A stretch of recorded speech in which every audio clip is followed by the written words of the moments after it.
जो लोग इस लोक में या परलोक में परम मंगल और परम सुख और परम उन्नति चाहते हैं, जो संसार के दुख को मिटाकर महासुख में निमग्न होना चाहते हैं, जो निर्भय मोक्ष पद चाहते हैं, या योग संपन्न सिद्धियां चाहते हैं, या शास्त्रों का परम ज्ञान चाहते हैं, जो भी चाहते हैं वो नाम जपना प्रारंभ कर दे, सब कुछ प्राप्त हो जाएगा। जिसने नाम स्वीकार कर लिया सब कुछ जागृत हो जाएगा। नैवं विदः पुरुषकार उरुक्रमस्य पुंसाम तदंगी रजसा जित सद्गुणानाम चित्रम विदूर विगतः सकृदा ददीत यन्नामधेय मधुना सजहाति बंधुं। आहा, जिन्होंने नाम जब प्रारंभ किया, भगवान के चरणों का नाम का प्रताप उदय हुआ, वो शरीर के सारे विकारों पर विजय प्राप्त कर लेते हैं। बातों से नहीं, नाम जप से, बातों से नहीं। भूख प्यास शोक मोह जरा मृत्यु ये छह सबको अधीन किए।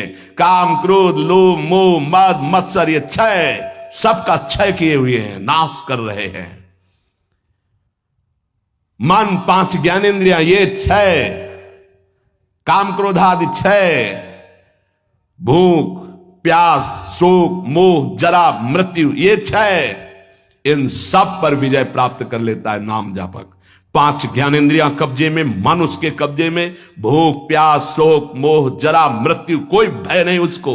काम क्रोध लोभ मोह मद मत्सर इन पर विजय किससे? नाम से, नाम से, भजन से। बारी मथे घृत होए बरु सिकताते बरु तेल बिनु हरि भजन भवतरी या सिद्धांत पेल।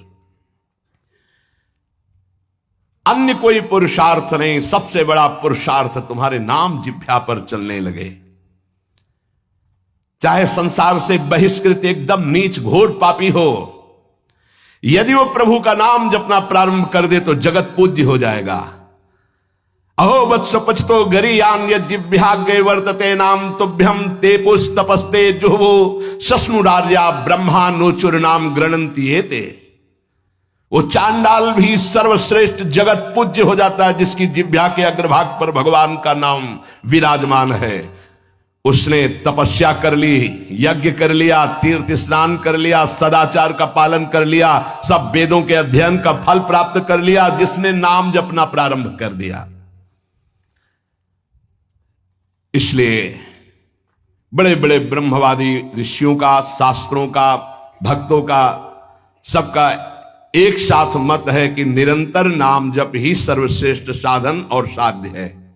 ये बहुत बड़े महापुरुष हुए हैं, स्वामी श्री कृष्णानंद अवधूत जी, इनकी महिमा पीछे गंगा किनारे सुनने को मिली। बहुत उच्च कोटि के महापुरुष ये कह रहे हैं कि नाम जप करने वाले और कीर्तन करने वाले की सावधानियों का मैं वर्णन करता हूं। यदि सावधान रहे तो ऐसे नाम प्रकाशित होगा जिसकी महिमा आप सुन रहे हैं। जो नाम जप करने वाले हैं, कीर्तन करने वाले हैं, सबसे पहले उनको चाहिए कि अपने कुल विद्या रूप जाति और धन आदि के मद का सर्वथा तिलांजलि दे दें। कहीं किसी साधक की जाति पक्ष रूप पक्ष कुल ऐसा वैसा ये सब विचार न कर बैठे, नहीं तो नाम जप या कीर्तन आदि जो भगवत मार्ग स्वीकार किया उससे भ्रष्ट हो जाओगे। पूरा का पूरा तुम्हारा भजन छीन हो जाएगा, आगे का मार्ग बंद हो जाएगा। किसी संत, किसी वैष्णव, किसी नाम जापक के प्रति ऐसी भावना ना करे। ये शरीर की पोशाक है, सबके अंदर वही तेज स्वरूप परमात्मा विराजमान है। ध्यान रखना, पोशाक धन के अनुसार मिलती है। बढ़िया कब पैसा है तो बढ़िया कपड़ा पहन लिए, ऐसे ही तपस्या और पुण्य के अनुसार पोशाक मिली। तो पोशाक तो नष्ट होने वाली, लेकिन पहनने वाला तो निर्विकार चिदानंद है। उपासक पहनने वाले को देखता है, पोशाक संसारी आदमी देखता है। पोशाक देखकर आदर संसारी आदमी करता है, पहनने वाले को देख करके आदर विवेकवान देता है। तो पहनने वाला कौन है? भगवान का चिदानंदमय अंश, वो समान है सबके हृदय में। इसलिए आदेश करे, पहला, किसी कुल विद्या रूप जाति धन आदि का गर्व करके भजन मार्ग में मत चलना। विद्या रूप महत्व कुल धन जौबन अभिमान सठ कंटक देखे जहां राय न भक्ति निदान, राय न भक्ति निदान। स्वांग सब नगर नारी के बिसैन हाथ बिकाए नहीं रिझवन बतार के। भरतार श्री हरि को रिझवन रिझाने की सामर्थ्य खो चुका उपासक यदि गर्व कर लिया विद्या का, रूप का, महत्व का, कुल का, धन का, यौवन का, सबसे पहले इन 6 मदों का त्याग करे। ये सटकंटक हैं, भक्ति महारानी हृदय में नहीं जागृत होंगी। तिलांजलि दे दे, भूल कर याद न करे। जब भजन गुरु कृपा से होने लगे तो अपने को बड़ा भजनानंदी समझकर, किसी को तुच्छ समझकर उसका तिरस्कार, हंसी मजाक न कर दे। समझ लीजिए, अगर कहीं अभिमान कर ले तो फिर देवर्षि नारद जी भी जैसे महापुरुष उपहास के पात्र बन गए। पूरा चरित्र कई बार सुनाया है। इतना नहीं, अपने को तृण से भी नीच समझना है नाम जापक उपासक को। क्या हम तुच्छा परम अधमा, हरिवंश महाप्रभु कह रहे हैं। तृण से नीच, जैसे तृण के ऊपर पैर रख दिया, पैर हटाओ तो फिर वो उठ गया। साधक का अभिमान तृण से भी दबा हुआ होना चाहिए। कोई गाली दे रहा है, कोई पूजा कर रहा है, उसकी रुचि है, अपनी मस्ती में नाम जप। किसी के अपमान करने पर हमारे साधन में फर्क नहीं पड़ना चाहिए। हमारी उदासी नहीं बढ़नी चाहिए। अब क्या होगा, अब तो निंदा हो गई, अब तो अपमान हो, तो प्रशंसा के लिए साधना कर रहे थे क्या? हमारी साधना में, हमारी दिनचर्या में फर्क नहीं पड़ना चाहिए। कोई पराभव हमारा करना चाहे तो हमारा साधन नहीं रुकना चाहिए। बहुत बहुत बड़े महापुरुष की बात कर रहे हैं ये जो वर्णन कर रहे हैं। इन्हीं के लिए कह रहे, कभी 1 सेकंड दिनचर्या में फर्क नहीं पड़ता था। साधकों के ऊपर ये बहुत इस बात का शासन करते थे कि साधक अपनी दिनचर्या में उठना और शयन करना से लेकर के पूरी दिनचर्या में राइट टाइम होना चाहिए, तभी सिद्धावस्था प्राप्त होती है। ये नहीं होना चाहिए कि अब जब मन आया तब सो गए, जब मन आया तब जग गए, जब मन आया तो आ गए, जब मन आया नहीं। ऐसा दिनचर्या नहीं होती साधु की, भगवत प्राप्ति वाले की। अपना कोई पराभव कर दे तो हमें कभी अपमानित नहीं होना है, दबना नहीं है। पराभव कर रहा है वो, हमें नीचा दिखाना चाहता है, हमारा दबना माना जाएगा यदि हम अपनी दिनचर्या और साधना छोड़कर उदास होकर बैठ गए। अब क्या होगा, 4 लोग निंदा करते, 4 लोग खिलाफ, पूरा विश्व खिलाफ हो जाए। ऐ साधक, तू केवल अकेला है, पूरा विश्व तेरे खिलाफ है। पूज्य पादुड़िया बाबा, फिर भी तुझे अपने कदम नहीं रोकने, ऐसे चलना। ये नहीं कि 4 के सहयोग से हम चल रहे हैं, नहीं। सिंहवती अकेले मार्ग है, हजारों के बीच में तो भी अकेले हो, अकेले हैं तो अकेले हैं ही। चल चला चल राह में अनुभूतियों का ले सहारा, कौन तेरा साथ देगा, व्यर्थ में किसको पुकारा। यहां जिसको साथी बनाओगे तुम्हारे चिंतन को चुराएगा, तुम्हें परास्त करेगा, तुम्हें उठाएगा नहीं। उठाएगा तो केवल हरि गुरु। चिंतन में नहीं आना चाहिए हमारे और कोई सहयोगी, एकमात्र हरि गुरु के सिवा कोई सहयोगी नहीं। नाम जापक, सावधान, तुम्हारा तिरस्कार होगा। तुम्हें उस तिरस्कार से पराभूत नहीं होना, उदास नहीं होना, निराश नहीं होना। तुम्हें उत्साह संपन्न होकर नाम गाने सदा रुचि, तुम्हारा उत्साह बढ़ना चाहिए। सह गया, बड़ी कृपा हुई। जैसे कोई किसी ने गाली दिया, उपहास किया, और आप निकल गए तो आपके हृदय में शीतलता आएगी। सह गया, क्रॉस हो गए, एक परीक्षा में पास हुए।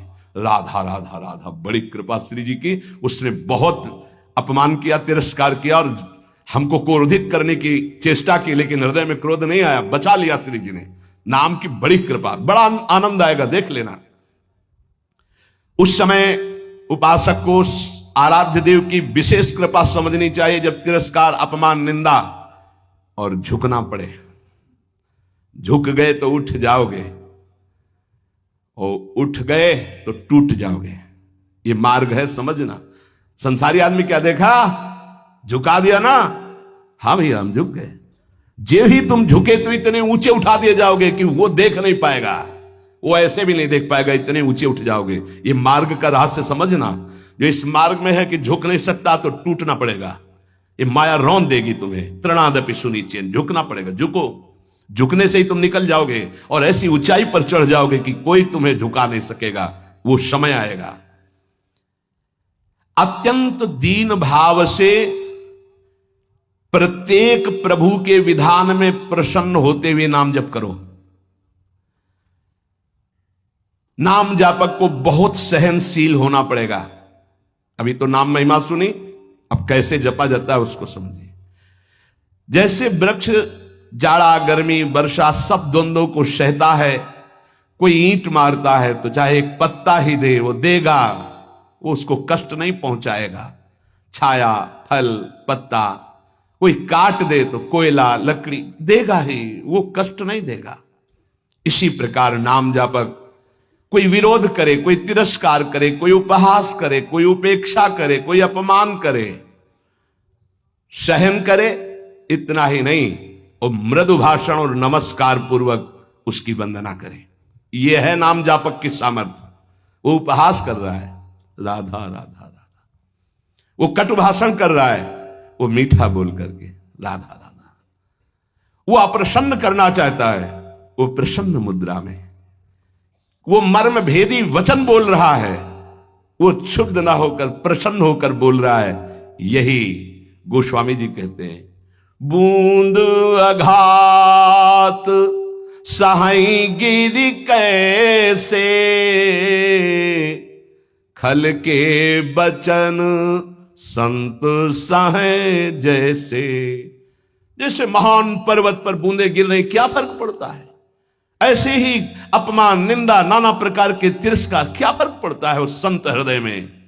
बूंद आघात सहाई गिरि कैसे, खल के बचन संत सहे जैसे।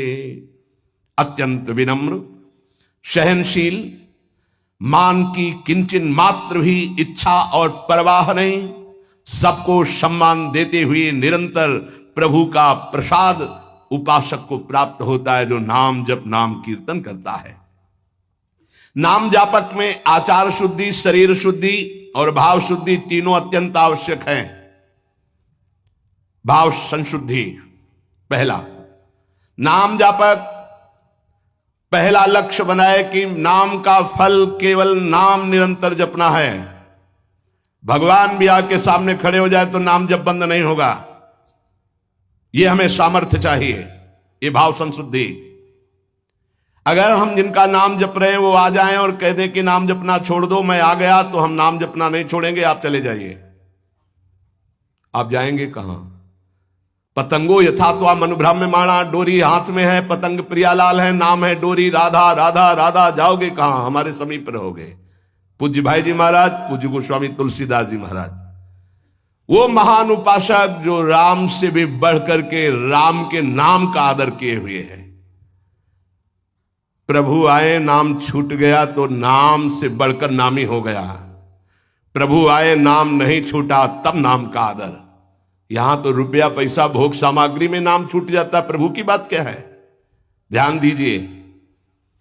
भाव संशुद्धि, नाम जापक को, नाम कीर्तन करने वाले को पहले दृढ़ निश्चय करना है, किसी भी परिस्थिति में नाम का सौदा नहीं करेंगे, चाहे नामी ही क्यों ना आ जाए। नाम का फल है नाम में अखंड प्रीति हो जाना। श्री हरिवंश नाम का फल, हरिवंश नाम में रति।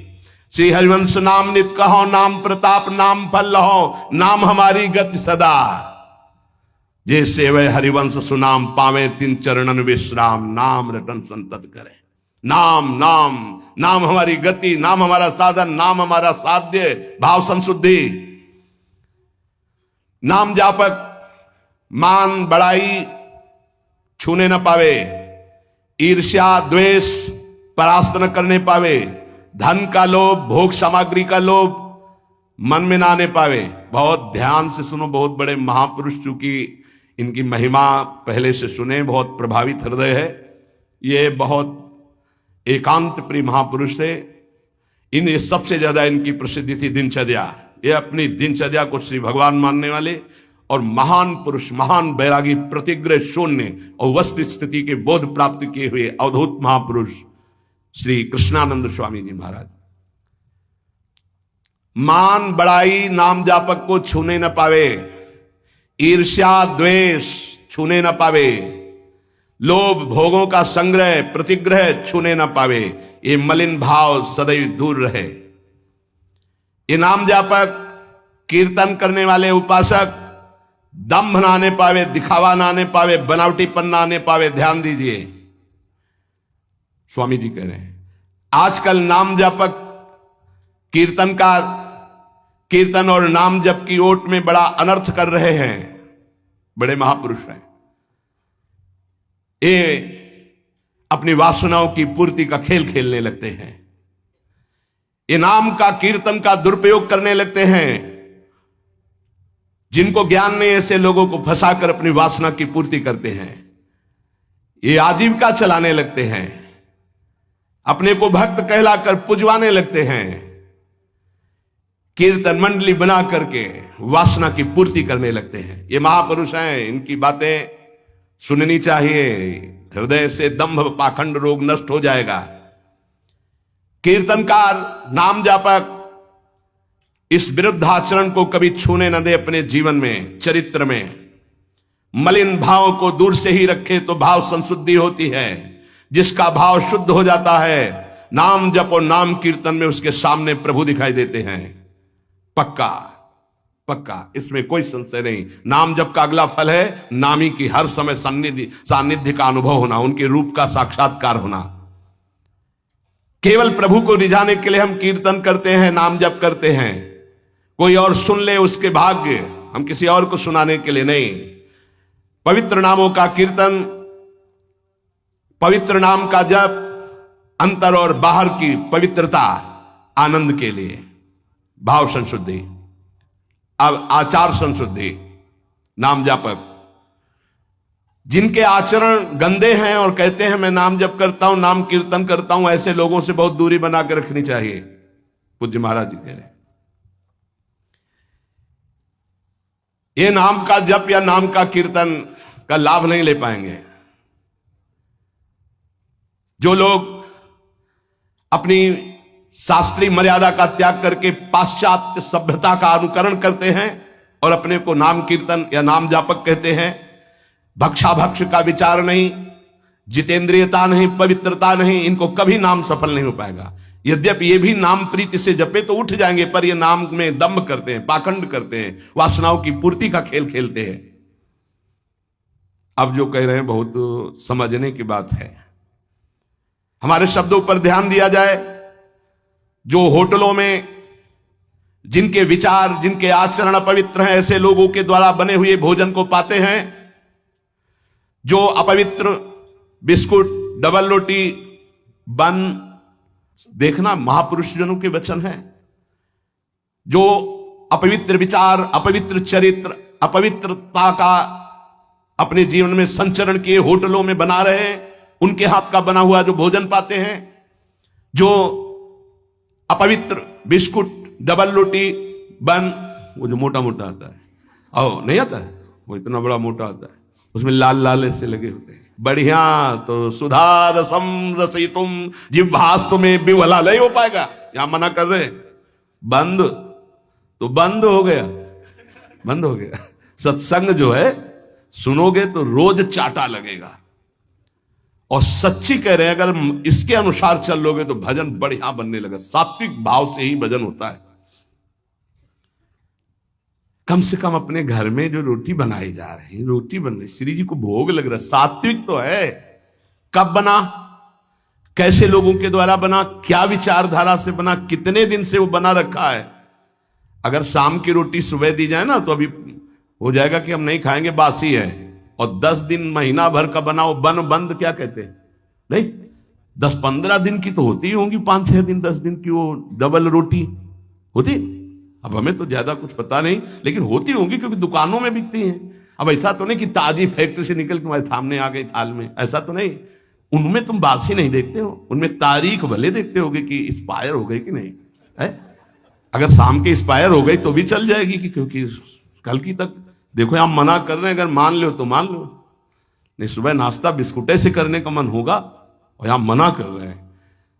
अपने घर की एक रोटी बना लो, हल्का सा नमक लगा के फिर पालो तो कैसा रहेगा। उसके साथ आप नाश्ता कर लो, एक रोटी बना लो। ये डबल रोटी की क्या जरूरत है, फिर डबल बुद्धि हो जाएगी, डबल रोटी में बुद्धि डबल हो जाएगी। बन नाम जप में मन नहीं लगेगा। हाँ, माला हाथ में बार बार ऐसे ऐसे करोगे, चर्बी बढ़ जाएगी। भजन के लिए भाई मना कर रहे हैं स्वामी जी। होटलों का भोजन, बिस्कुट, डबल रोटी, बन, प्याज लहसुन से बना हुआ भोजन, फिर आगे तो बहुत ही निषिद्ध है जो अंडा मांस मदिरा आदि का सेवन करते हैं। ये जो लोग ऐसा भोजन करते हैं व्यर्थ में अपने को भजनानंदी और प्रभु प्रेमी बताते हैं। प्रभु प्रेमी कहकर अपने स्वधर्म का अपमान मत करो, अपने धर्म का तिरस्कार मत करो। ऐसा भोजन पाने वाला कभी भजनानंदी नहीं हो सकता। ये महापुरुषों के वचन है। कैसे चित्त शुद्ध हो सकता है? नियमाकुल जिसने स्नान नहीं किया है, जिसके वस्त्र पवित्र नहीं, उसके हाथ का बनाया हुआ भोजन पा रहे हो होटल में, तुम्हारा चित्त शुद्ध हो जाएगा। सात्विक आहार का सेवन करने वाला ही, सात्विक वृत्ति वाला ही आगे भजन में बढ़ता है। जो राजसिक तामसिक भाव वाले पुरुषों के द्वारा बना बनाया भोजन स्पर्श कर लिया जाए तो उसमें रजोगुण तमोगुण आ जाता है। फिर जिनको पवित्रता का ज्ञान नहीं, होटल में खड़े हैं, वो नहाए हैं कि नहीं नहाए, वस्त्र कैसे हैं, उनका विचार कैसा है, वो शौचालय जाके कितनी पवित्रता करते हैं, और दाल रोटी बना करके वो दे रहे हो, आप उसी कुर्सी में वही मांसाहारी पा गया है, वही तुम पा रहे हो, वही मांस बना है, वही तुम्हारा भोजन बना है, दाल रोटी फ्राई। अब उसके बाद जो तुम्हारे दिमाग की फ्राई होगी उसको कौन बचाएगा? रजोगुण तमोगुण जो तुम्हारे अंदर छाएगा। इसीलिए भजन की सिद्धि कहां जागृत हो रही? दम्भ जरूर जागृत हो जाएगा, नाटक जरूर कर लोगे, लेकिन वास्तविक स्थिति थोड़ी आएगी। भगवत भजन के लिए तामसिक मलिन अपवित्र पदार्थ का सेवन दूर से ही त्याग दे। कई बार हमने प्रार्थना की कि प्याज लहसुन में कोई दोष नहीं, जहां आलू प्रकट होती वहीं वो प्रकट होता है, उससे तमोगुण की वृत्ति बढ़ती। इसलिए हमारे संतों ने रोक दिया है। वो कोई हिंसा नहीं है, किसी जीव की तो हिंसा नहीं है। जैसे हमारे लिए आलू है, शकरकंद है, मूली है, इनके लिए खाने का आदेश है। कहीं कहीं गाजर निषेध, कहीं कहीं गाजर लेते भी हैं। अब ये जो प्याज लहसुन है केवल तमोगुण के कारण निषेध। तमोगुण आ जाने पर निद्रा आलस्य प्रमादोत्थम, वो भजन में नहीं लग पाएगा। तो भजन विरोधी वृत्ति का हम त्याग करते हैं, इसलिए हम उस तमोगुण भोजन का त्याग करते हैं। उपासक को भोजन पर विशेष सावधानी। एक काहे को ये सब 20-30 मिनट का खेल है, भूख लगी है, और ये 2 अंगुल की जबान में केवल वो मिनट भर वो जो घुमाया, बस उसी का स्वाद है। गले के नीचे गया और फिर तुरंत उगल दे, तो देखने लायक नहीं। बढ़िया जूस पियो, अंगूर और अनार और मुसम्मी और सेव का, 2-4 घंटे में बदबूदार लवशंका बना के फेंक दिया। ये मशीन ऐसी गंदी है, केवल भजन बन जाए इसलिए। ये जो चाट चटोरापन है ना, कैसे भजन होगा भाई बताओ? स्वाद तो तुम ले रहे हो गोलगप्पा का, पानी पूरी कहते हैं क्या उसमें? वो जब हाथ से घोर रहा था तो सैनिटाइजर लगा के थोड़ी धोया था कि उसको पवित्र किया। क्या क्या कैसे कैसे वो पदार्थ बने, कैसे वो सामग्री बनी। तुम नाम जापक हो, भगवत प्राप्ति करना चाहते हो, दुकानों की बनी बनाई चीजें तुम खाकर भजन करना चाहते हो। चाहे कोई कितना परिपक्व अवस्था को प्राप्त हो, अशुद्ध भोजन होने पर भजन खींचना पड़ता है, और शुद्ध भजन होने पर भजन ईश्वरित ऐसे होता है। इसलिए वो अनुभव करके, सिद्ध पुरुष ही अनुभव करके लिखते, साधकों के अनुभव थोड़ी होते हैं, सिद्धों के अनुभव है। तो हमें लगता है कि 2 मिनट की बातें, जबान के स्वाद की बात, भोजन को हमें सुधारना चाहिए। ये चीजें तो साधक को पानी ही नहीं चाहिए। देखो बहुत बढ़िया बात है, जाओ घर, एक परेठा बनाओ, नमक लगाओ, श्री जी को ऐसे अर्पित करो, आप पालो, बाल भोग आपका बढ़िया हो गया। बढ़िया रोटी बना लो, दाल बना लो, सब्जी बना लो, प्रभु को भोग लगाओ, तो उदर पोषण, सात्विक वृत्ति, भजनानंदी आपका स्वभाव बने। हम भजन करने वालों के लिए कह रहे हैं कि प्रायः जितना सावधान रहोगे भोजन में उतना अच्छा रहेगा। भगवत भजन के लिए आपके शरीर और वस्त्र दोनों शुद्ध होने चाहिए।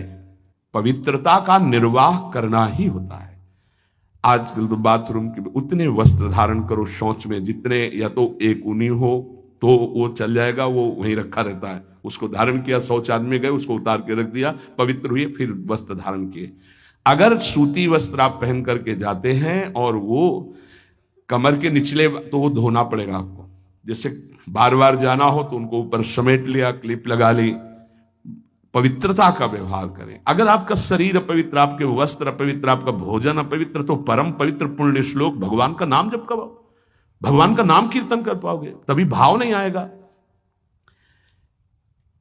कीर्तनकार या नाम जापक भोजन और शरीर और वस्त्र इनकी पवित्रता पर ध्यान दे। आजकल महामहिम श्री सूरदास, तुलसीदास जी, मीरा जी, बड़े बड़े महान भक्तों के पदों को भूल करके ठुमरी और इधर उधर के, हमें लगता है कि ये मन चली चाल है, इसमें नहीं चलना चाहिए। महापुरुषों के वचन, क्या सूरदास जी, तुलसीदास जी, मीरा जी, कबीर साहब, दादू जी, नरसिंह स्वामी, हरिदास जी, हरिवंश महाप्रभु, तुकाराम, नंददास, नारायण स्वामी, ललित किशोरी, इन महापुरुषों के पदों को गा करके तुम्हारे भाव नहीं बन सकते क्या? ये लौकिक आधुनिक शब्दावली जोड़ने वाले पद गाने की जरूरत नहीं है। वाणी परम पवित्र होती आचार्यों के पद गायन करने से, क्योंकि ये आचार्य उस भाव को देख रहे हैं, उस महिमा को देख रहे हैं, तब पद लिख रहे हैं। महापुरुषों की वाणी के सिवा तुम्हारे कीर्तन में कोई भी अन्य जो शब्दावली जोड़ी गई है आधुनिकता की ओर न गाई जाए। रोमांच, सात्विक, अश्रुधारा ये आचार्यों की वाणी से प्रकाशित होती है। आचार्यों के वाक्य ही कीर्तन में उच्चारण करने चाहिए, तभी सच्चा कीर्तनकार को आनंद मिलता है। और ये भाई, बार बार प्रार्थना करता हूं कि मनुष्य जीवन का कोई भरोसा नहीं, प्रत्येक श्वास खतरे में है। कौन सी श्वास आखिरी है ये पता नहीं। इस श्वास का सदुपयोग कर लो। एक भी श्वास नाम के सिवा बीतनी नहीं चाहिए खाली। सांस सांस पर कृष्ण भज, वृथा सांस मत खोए, ना जाने या श्वास को आवन होए न होए। एक एक श्वास में नाम जपते रहो।